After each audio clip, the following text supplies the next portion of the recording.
Welcome to this webinar about Student Wellness Guidance Curriculum Supports at Tier 1. Thank you for being here. In this presentation, we will explore guidelines, information, and activities for infusing student wellness activities into our guidance lessons. Let's get started. The presentation slides in PDF form are located on the TEA School Counseling webpage, which is listed on this slide. Feel free to pause this webinar for a moment here so that you can go to the school counseling webpage and access the presentation PDF in the resources section there. The slides PDF is right above the recording link. Let's begin with a brief introduction. My name is Stephanie Lerner, and my role at TEA includes serving as the primary point of contact for Texas school counselors. I develop resources for school counselors, and I conduct trainings to support the effective implementation of comprehensive school counseling programs. Before joining TEA in 2020, I was an elementary and secondary school counselor for 11 and a half years in Central Texas. You can reach me at stephanie.lerner@teatexas.gov, which is listed on this slide at the second bullet. The objectives for this presentation are to identify wellness characteristics and the school counselor's role in wellness. Additionally, we will explore guidelines and activities for incorporating wellness into guidance lessons. So let's define wellness and examine its characteristics.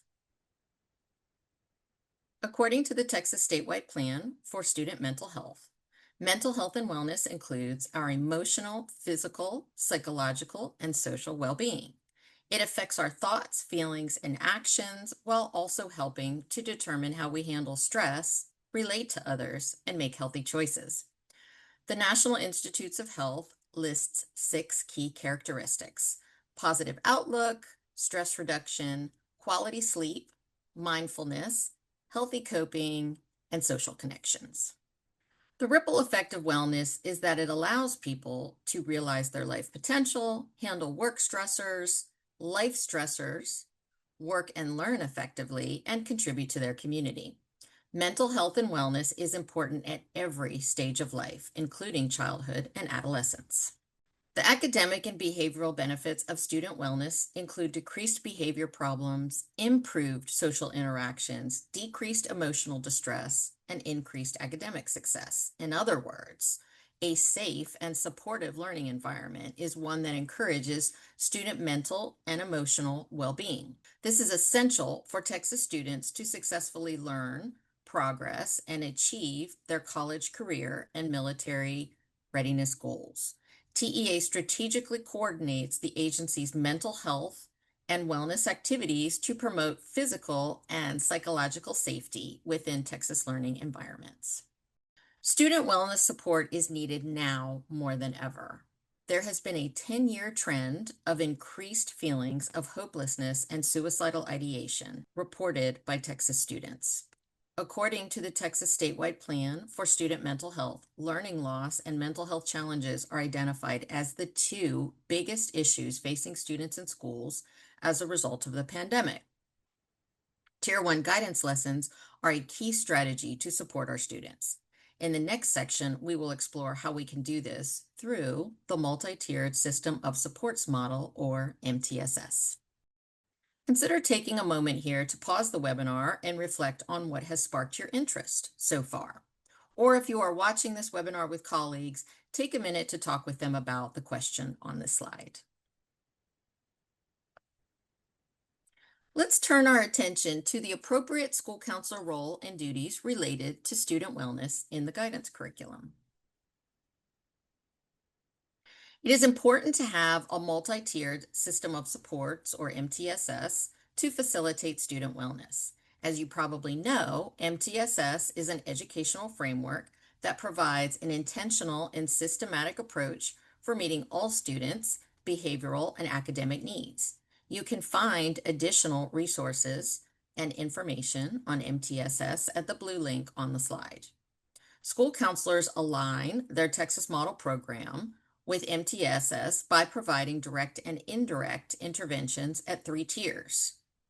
At Tier 1, where they provide classroom instruction and school-wide programming and initiatives. At Tier 2, where they provide small group and short-term individual counseling, as well as consultation, collaboration with staff, families, community. And then finally, at Tier 3, we provide indirect services to students through staff and family consultation and collaboration, as well as referrals to other professionals. Let's take a look at student wellness as a Tier 1 intervention. All students' wellness is supported at the Tier 1 universal level, where the school counselor role is to provide direct services to students through guidance curriculum in the form of school counseling, classroom instruction, school-wide activities, and student advising. Let's take a look at what the Texas law says about school counselors and guidance curriculum. So Texas Education Code 33.006 states that the primary responsibility of a school counselor is to counsel students to fully develop each student's academic, career, personal, and social ability. And then, in addition to the school counselor's responsibility under subsection A that we just talked about, the school counselor shall also participate in planning, implementing, and evaluating a comprehensive developmental guidance program to serve all students. You can see in subsection B of school counselor general duties that we must have a comprehensive school counseling program that serves all students, which can be done through guidance curriculum at Tier 1. The 80-20 policy is addressed in subsection D of this statute and states that the Board of Trustees of each school district shall adopt a policy that requires a school counselor to spend at least 80% of the school counselor's total work time on duties that are components of a counseling program as it's developed under section 33.005. You can find a full list of the counselor duties at the blue link on the slide. Next, let's review the rule related to the 80-20 policy in order to examine its inclusion of the guidance curriculum component.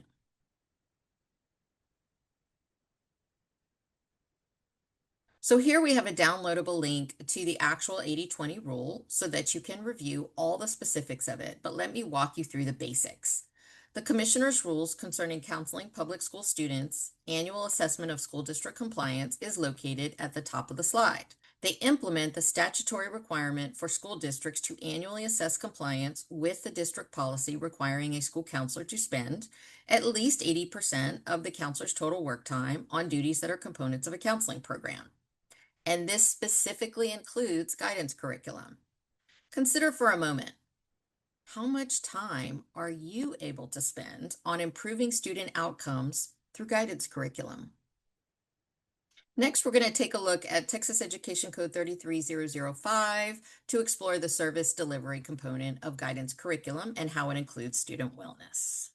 So this school counseling law is called Comprehensive School Counseling Programs, and it states that a school counselor shall work with the school faculty, staff, students, parents, and the community to plan, implement, and evaluate a comprehensive school counseling program that conforms to the most recent edition of the Texas Model for Comprehensive School Counseling Programs, which is also known as the Texas Model. The school counselor shall design the program to include 4 main components, one of which is guidance curriculum. The guidance curriculum helps students to develop their full educational potential, including their interests and career objectives. Next, let's look at how wellness is covered in the Texas Model. So the Texas Model addresses student wellness and guidance curriculum in Section 5, where 3 of the 4 content areas of the school counseling curriculum directly relate to student wellness. And these 3 areas are intrapersonal effectiveness, interpersonal effectiveness, and personal health and safety. As we are talking about school counselor role and statute related to Tier 1 wellness, let's also discuss parental involvement. Texas Education Code 33.004 is our school counseling law stating that schools must conduct a preview for parents of the Comprehensive School Counseling Program. You can find this law linked in blue at the top of the slide. In addition, schools must make the guidance curriculum available to parents. How schools do this is a local district decision. However, consider posting the Comprehensive School Counseling Program Plan and the Texas Model on your school counseling webpage with Section 5 highlighted as the school counseling curriculum, along with any links to guidance curriculum instructional materials. While this parental involvement school counseling law is not new, and it has been in existence since 1995, you can find the 89th legislative updates on parental rights, as well as other new and amended laws at TEA's 89th Legislature Updates webpage, which is linked in blue at the bottom of the slide. Now, let's dive into our third objective, which looks at 4 key guidelines for incorporating student wellness into every Tier 1 guidance lesson. The first guideline is to start academic or post-secondary readiness lessons with wellness mini lessons. For example, if your guidance lesson covers a topic such as endorsements or personal graduation plans, start it off with a wellness mini lesson. Academic lessons, teacher-led lessons, and school-wide activities can also start off with a wellness mini lesson. You can even guide staff on how to do this, such as encouraging a math lesson that starts with a deep breathing exercise to calm students who might be nervous about a new or complex math concept. So, what does a wellness mini lesson look like? Mini lessons can last 5 to 10 minutes. In your mini lesson, teach, practice, or review a quick wellness technique like deep breathing or muscle relaxation to manage stress. And use the Texas Model Section 5 Wellness Student Learning Objectives on page 151 for your mini lesson content. And the Texas Model Guide is linked in blue on your slide. Guideline 2 involves using cooperative learning activities in your wellness guidance lessons. Cooperative learning fosters meaningful relationships among students, which promotes overall well-being. You can build pair work and group work into your guidance curriculum activities, such as by having students work in pairs to carry out their guidance curriculum student learning competencies. Make sure to begin each pair and group work experience with a brief discussion. For example, you could have your students explore endorsements through group work activities using mytexasfuture.org. You might begin by asking the class, what does great group work look like?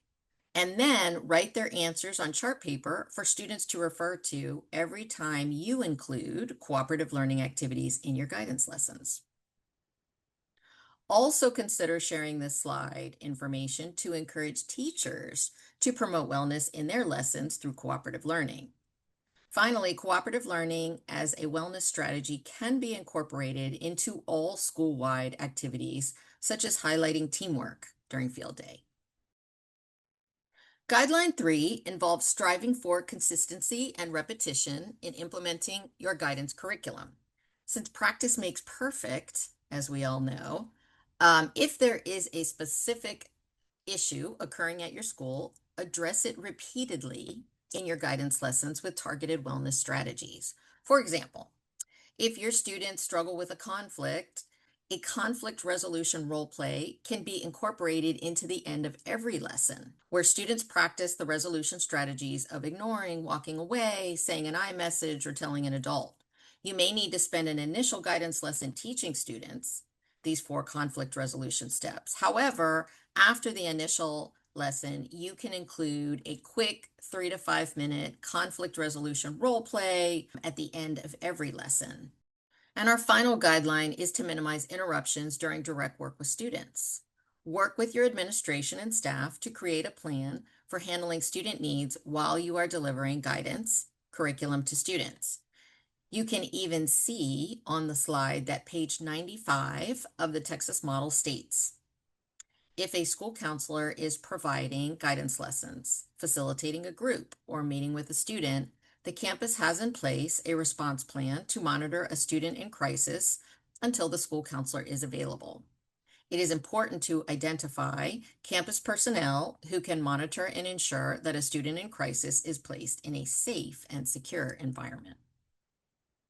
Consider taking a moment here to pause the webinar and think back to guidance lessons that you have taught. How would you incorporate one of the guidelines into your existing guidance program?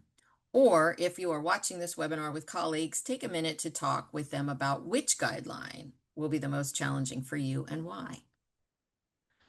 So now let's begin our final objective, which is to explore various wellness activities that you can use with your own students in guidance lessons. These activities align with Texas Education Code 38.351, which requires TEA to provide information and resources to support student mental health and wellness. The George Lucas Education Foundation website, Edutopia, has dozens of wellness-themed 60-second strategies that you can use in your guidance lessons. One of these 60-second strategies is called Snowball Toss. It is an active and engaging activity that school counselors can use to introduce a Tier 1 wellness guidance lesson on stress management. You can find it by putting the name of both the activity and the website into your search engine. Bibliocounseling is an activity that uses literature to help students explore their thoughts and experiences related to well-being.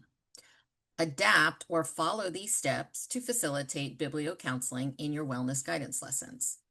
First, introduce the book or passage by showing them a book preview and by discussing the book's purpose as it relates to the wellness topic. Next, show the class some discussion questions written on the whiteboard or on chart paper. For example, how can the book topics help people connect with others? Or how did the book's characters help people feel better about themselves? Or how does the book topic relate to student wellness? Finally, after reading, help students process the book themes and relate them to the wellness lesson topic. You can also visit TEA's Positive Traits Character Education webpage, linked in blue at the bottom of the slide, for a list of character traits that can be used as book topics.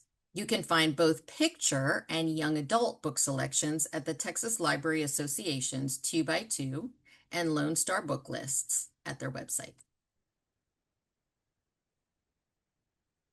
Artistic expression is another wellness strategy that helps students relieve stress, making it an effective activity for a wellness lesson. The ocean wave art activity shows students the importance of staying on top of and managing their anger. In order to facilitate this activity, follow these steps. First, brainstorm with students some things that make them angry and how to healthfully resolve them. You can write their ideas on the whiteboard or on chart paper so that they can refer back to them as needed during the art activity. And then next, have students create their artwork by drawing themselves in an ocean on top of a wave of anger, writing their anger cause inside the wave, and finally writing their anger management strategy next to themselves on the wave. Third step, you would conclude the activity with a processing discussion about the importance of staying on top of and managing anger, like we would rather ride on top of a wave than get buried underneath a wave. You can see an example of this art activity on the slide. Visual imagery is a strategy where students imagine calming or relaxing images. Color Me Calm is an activity that guides students to use color imagery and breath work to calm themselves during stressful moments. The first step for this activity is to explain breath work and imagery and how these techniques help people to calm themselves. Next, have students fold a piece of paper in half and color one half of the paper using their favorite color. Then they can color the other half of the paper using their least favorite color. After coloring, have students point to the favorite color and breathe in, and then have students point to the least favorite color and breathe out, imagining any negativity or bad thoughts coming out in a cloud of that least favorite color. Finally, process the activity with the class by discussing how they could use Color Me Calm in a stressful classroom environment, such as during test taking. So at this point, I encourage you to pause the webinar and try out Color Me Calm yourself. You can get a piece of paper and your favorite or least favorite color marker or crayon, and then you can work through steps 2 through 4. Reflect on how the activity makes you feel and if it has a calming effect on you. If you are watching the webinar with a colleague, take some time to discuss the processing step 5 while you are pausing the webinar. So let's review our main topics that we've covered today in this webinar. We learned about the wellness characteristics as well as the statutory school counselor role in wellness and guidance curriculum. We identified 4 different guidelines for wellness lessons. And finally, we explored various wellness activities that you can use in your own lessons. This slide has our main school counseling trainings and materials that we offer from TEA. I'd like to point out 3 bolded resources. The first 2 bolded resources provide the best path to compliance with school counselors spending at least 80% of their work time on appropriate counseling duties. In terms of this path to compliance, especially take a look at the updated 80/20 policy presentation recording that is in the 5th bullet, as well as the FAQs and the district compliance resource that are located in the Counselor Work Time Supports Hub in the 6th bullet. The third bolded resource has our TEA School Counseling webpage link where you can find other information, resources, and webinars. This slide has an action plan where you can create a Tier 1 wellness guidance lesson that you can use back at your own campus. Feel free to follow the 3 steps on the slide in order to plan your lesson. And that brings us to the end of this webinar. Thank you so much for attending. Please reach out at the email on this slide if you have any questions, and have a great day.